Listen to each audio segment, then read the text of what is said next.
Hello guys, मैं जासू कुशवाहा और आज की वीडियो में आप लोगों को बताने वाला हूँ आर्टिकल्स के बारे में। इसके अलावा मैं आप लोगों को बताऊंगा कुछ ऐसे फैक्ट्स जिनके बारे में आपको शायद ही पता होगा, और वो फैक्ट्स मैं आप लोगों को वीडियो के बीच में या फिर वीडियो के लास्ट में बताऊंगा।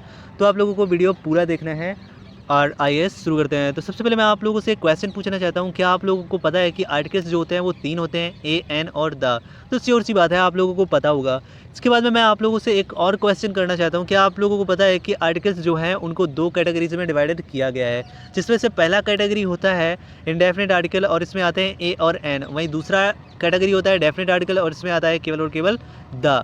तो ये सबसे पहले हम लोग सीख लेते हैं इंडेफिनिट आर्टिकल यानी कि ए और एन के बारे में। तो सबसे पहले मैं आप लोगों को इंडेफिनिट आर्टिकल में से ए के बारे में बताता हूँ। तो ए का प्रयोग हम लोग कॉन्सोनेंट की आवाज़ से शुरू होने वाले शब्दों के लिए करते हैं। कोई भी ऐसा शब्द हो जिसकी शुरुआत जब भी हम उसको बोलें या उसको प्रोनाउंस करें तो उसकी जब प्रोनाउंस की शुरुआत हो तो वो कॉन्सोनेंट से हो। जैसे कि यहाँ पे बुक तो बा से शुरुआत हो रही है, यहाँ पे टेबल तो टेबल में टा से शुरुआत हो रही है। यूनिफॉर्म, यहाँ पे आप लोग एक चीज़ देखिए, यूनिफॉर्म की शुरुआत जो है अगर रिटन में कहा जाए तो वो एक वॉवेल से हो रही है, लेकिन यहाँ पे साउंड जो निकलेगा वो या निकलेगा, या यानी कि वाई से स्टार्टिंग, ठीक है। और इसके बाद में यूनिवर्सिटी में भी या साउंड निकल रहा है। तो गाइस इनके पहले हम लोग ए लगाएंगे, ठीक है। आ बुक, आ टेबल, यूनिफॉर्म, यूनिवर्सिटी, ये चीज़ आप लोगों को याद रखनी है, ठीक है। इसके बाद में अब हम लोग बात करते हैं एन के बारे में। तो एन का प्रयोग हम लोग वॉवेल की आवाज़ से शुरू होने वाले शब्दों के लिए करते हैं, यानी कि वॉवेल साउंड निकलना चाहिए। जब भी हम लोग जो वर्ड बोलें और उस वर्ड का साउंड वॉवेल से निकल रहा है तो आप लोग तुरंत समझ जाइएगा कि यहाँ पे हम लोग एन लगाएंगे। एग्जाम्पल के जरिए समझते हैं। यहाँ पे लिखा हुआ है एप्पल, तो एप्पल में एक से शुरुआत हो रही है। यहाँ पे हॉनेस्ट लिखा हुआ है या ऑनेस्ट लिखा हुआ है। गाइस आप लोगों को बता दूँ, आप अगर इसको हॉनेस्ट पढ़ते हो तो बहुत ही गलत पढ़ते हो, ये वास्तव में ऑनेस्ट लिखा हुआ है, ठीक है। और इसके बाद में एम ए, तो एम ए की जो शुरुआत हो रही है वो ए से हो रही है, एम ए यानी कि है, ठीक है। और आउल, आउल जो है ओ डब्ल्यू एल, और लेकिन इसकी शुरुआत हो रही है आ से, ठीक है, आ, ठीक है। अब आप लोग इनके पहले हम लगाएंगे एन, ठीक है। इसके पहले भी एन और एम ए से पहले भी एन, ये चीज़ आप लोगों को याद रखनी है, ठीक है। और अब मैं आप लोगों को बताता हूँ, ये यहाँ पे कुछ एक फैक्ट लिखा हुआ है द और दी। अब मैं आप लोगों को डेफिनेट आर्टिकल बताने वाला था, लेकिन उससे पहले मैं आप लोगों को द और दी के बारे में बताता हूँ।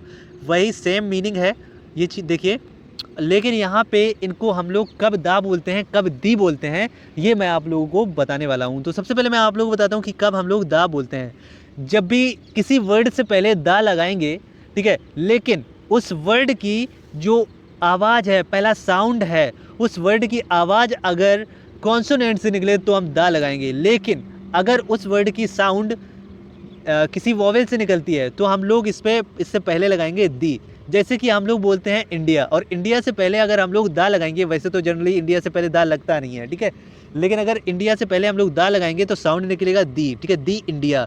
अब अमेरिका है तो दी अमेरिका, दी अमेरिका, ये चीज़ आप लोगों को याद रखनी है। इसके बाद में अगर हम बोले दी यूएसए, तो यूएसए से पहले लगेगा दा, ओके।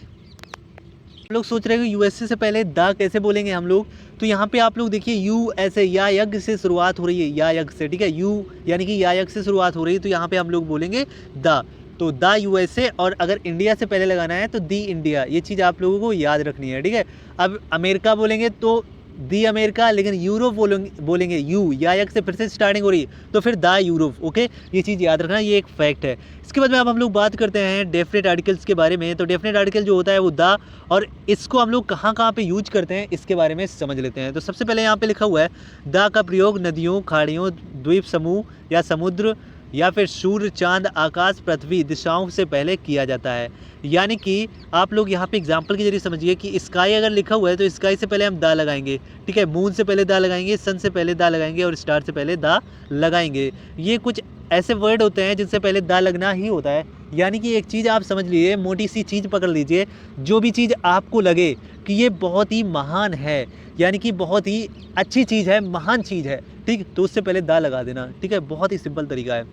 इसके बाद में दूसरा फैक्ट हम लोग जानते हैं, दूसरे दा के प्रयोग के बारे में जानते हैं। तो यहाँ पे लिखा हुआ है दा का प्रयोग किसी महान व्यक्ति या स्थान आज इससे पहले किया जाता है। किसी महान व्यक्ति या स्थान और वस्तु भी बोल सकते हैं, इन तीनों से पहले भी किया जाता है। तो यहाँ पे देखिए दा सुभाष चंद्र बोस, वैसे तो ये सुभाष चंद्र बोस हैं, ये प्रॉपर नाउन है, और प्रॉपर नाउन से पहले कभी भी दा का प्रयोग नहीं किया जाता है, लेकिन यहाँ पे जो सुभाष चंद्र बोस हैं ये महान व्यक्ति हैं, इसलिए इनसे पहले दा लगा देंगे। इसके बाद में देखिए रामायण, तो रामायण एक महान पुस्तक है, इसीलिए यहाँ पे रामायण से पहले दा लगाया जा सकता है। वही है कि ताजमहल, ताजमहल एक बहुत ही महान बिल्डिंग है, ठीक है, इसलिए इससे पहले दा लगाया जा सकता है। इसके बाद में लगाया क्या जा सकता है, लगाएंगे, ठीक है। इसके बाद में यहाँ पे देखिए ये एक और दिया हुआ है यहाँ पे एग्जाम्पल, जिससे पहले हम लोग दा लगाते हैं। तो देखिए क्या लिखा हुआ है, दा का प्रयोग सुपरलेटिव डिग्री से पहले किया जाता है।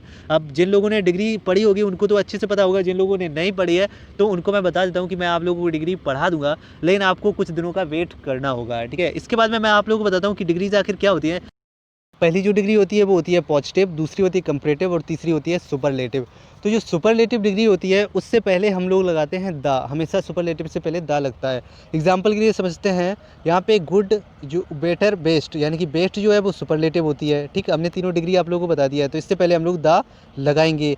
वहीं ग्रेट, ग्रेटर, ग्रेटेस्ट, तो ग्रेटेस्ट जो है वो एक सुपरलेटिव डिग्री है, तो इससे पहले भी दा लगेगा। वहीं मोर, मोर और मोस्ट, तो यहाँ पे आप लोग समझिए मोर, मोर और मोस्ट, तो यहाँ पे जो मोस्ट है ये सुपरलेटिव डिग्री है और इससे पहले भी हम लोग दा लगाएंगे। तो अब आप लोग समझ गए होंगे कि कहाँ पे हमें दा लगाना होता है। अब मैं आप लोगों को बताता हूँ कि कुछ फैक्ट्स के बारे में। तो नोट यहाँ पे लिखा हुआ है, मोस्टली प्रॉपर नाउन से पहले दा का प्रयोग नहीं किया जाता है, यानी कि अभी मैंने आप लोगों को बीच में बताया हुआ था, ये फैक्ट हो गया। दूसरा, ए एन दा का प्रयोग नाउन और एडजेक्टिव से पहले किया जाता है, नाउन से पहले करते हैं और एडजेक्टिव से पहले करते हैं। तो एडजेक्टिव्स में ये जो डिग्री होती हैं यही आती हैं, ठीक है। तो आप लोगों को ये चीज़ समझ में आ गई होगी। गाइस उम्मीद करता हूँ वीडियो आपको पसंद आया होगा। अगर आपको वीडियो जरा से भी पसंद आया तो इस वीडियो को लाइक और चैनल को सब्सक्राइब जरूर करना। गाइस अपना ख्याल रखना और मिलते हैं नेक्स्ट वीडियो में, तब तक के लिए बाय।